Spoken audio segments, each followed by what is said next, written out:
दोस्तों, यदि आप किसी स्थिति, वस्तु या अवसर को प्राप्त नहीं कर पाते हैं, तो आप घोर निराशा में चले जाते हैं और उसके साथ-साथ उदासीपन, तनाव, अकेलापन और आत्मविश्वास की कमी यानी कि अवसाद के आप शिकार हो जाते हैं।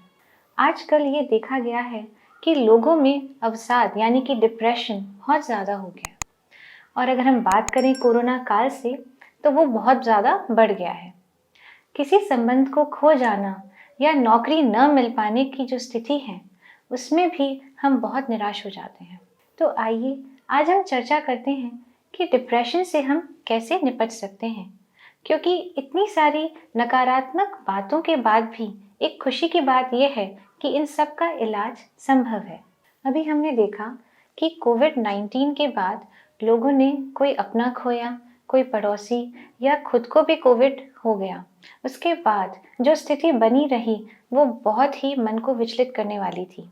उस समय जो भी पीड़ा जिसने भी झेली, चाहे शारीरिक कष्ट, चाहे मानसिक कष्ट, उसके बाद जो भी स्थिति हम देखते आ रहे हैं, चाहे डॉक्टर्स में, चाहे पुलिस ऑफिसर्स में, चाहे हम सब मानव जीवन जो है, वो सारा का सारा त्रस्त हो चुका था। जो लोग ठीक होकर के भी आ गए, उनको भी अलग दिक्कतें आ गई, जैसे कि सांस फूलना, अगर वो थोड़ा सा भी बात करते हैं तो उनके चेस्ट पेन हो जाना या टाइटनेस फील करना। इसके साथ साथ बहुत सारे लोग जिन्होंने अपनों के लिए बहुत सारे पैसे खर्च भी करे, सेवा भी करी, चाहे शारीरिक रूप से चाहे मानसिक रूप से, उन लोगों के अंदर भी ये डिप्रेशन आ गया। क्योंकि कोविड में जो पेशेंट्स हैं, उनकी जो स्थिति थी, उसको देखते हुए बाकी के जो लोग थे, वो बहुत ज़्यादा दुखी हो गए और इस वजह से उनको भी डिप्रेशन रहा।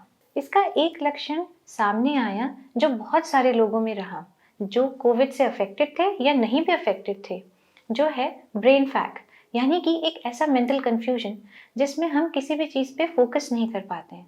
हम पढ़ाई भी कर रहे हैं या किसी की बात भी सुन रहे हैं, तो हम उस पर ध्यान नहीं दे पाते हैं। कभी-कभी हमारा ध्यान कहीं और चला जाता है या हम कभी कोई चीज़ रख के चले गए, भूल गए और वापस आके देखना चाहेंगे कि वो चीज़ वहीं रखी है या नहीं रखी है।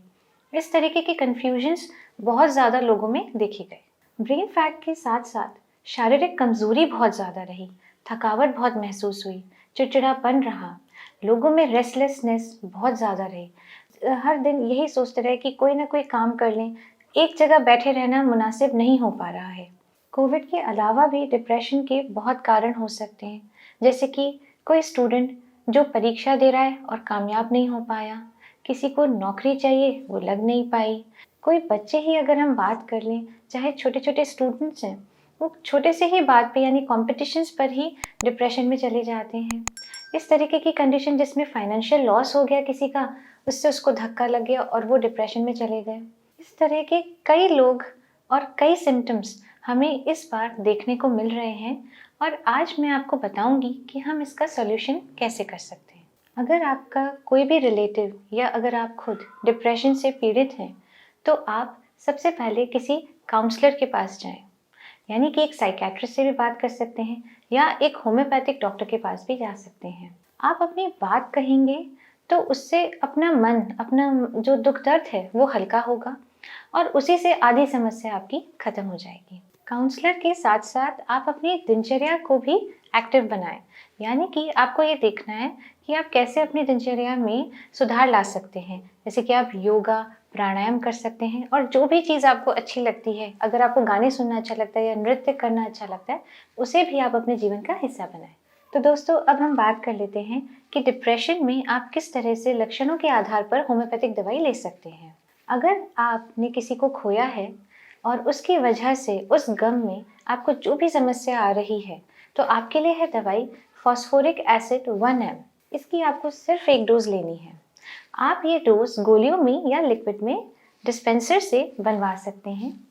इस दवाई को सिर्फ 15 दिन में एक ही बार लेना है और अगर आपको आराम आ जाए तो आप 15 दिन बाद फिर एक दूसरी डोज रिपीट करेंगे। इसके साथ साथ अगर आपको डिप्रेशन में रोना भी बहुत आता हो और रोना रुक नहीं रहा हो, तो आपके लिए है दवाई पल्सिटिला 30C। पल्सिटिला 30C की आपको 4 गोली दिन में 3 बार रिपीट करनी है फॉर 1 मंथ। और अगर आपको पैसों का लॉस हो गया हो, यानी कोई फाइनेंशियल लॉस हो गया हो और उस वजह से आपके कोई पड़ोसी या आप खुद डिप्रेशन में हैं और शॉक में हैं, तो आपके लिए है दवाई ब्रायोनिया 1M। इसकी भी आपको सिर्फ 1 डोज लेनी है और इस 1 डोज को आपको 15-20 डेज में बिल्कुल रिपीट नहीं करना। 15-20 डेज के बाद अगर आपको लगता है कि आपको आराम आ गया है, तो आप फिर से रिपीट करेंगे एक बार और जैसे कि आजकल हम देख रहे हैं कि डिप्रेशन के बाद ब्रेन फैग भी बहुत हो रहा है, यानी कन्फ्यूजन बहुत ज़्यादा रह रहा हो अगर आपको, तो आपके लिए है medicine Anacardium 30C। Anacardium 30C की आपको 4 से 5 गोली दिन में 3 बार लेनी है और इसको कंटिन्यूसली 2 मंथ्स तक लेते रहना है। तो दोस्तों, ये सारी बातें थी डिप्रेशन यानी अवसाद पर। अगर इसके अलावा भी आपके कोई प्रश्न हो तो आप मुझे कांटेक्ट कर सकते हैं और इसी के साथ हम नए वीडियो में मिलेंगे। Good bye.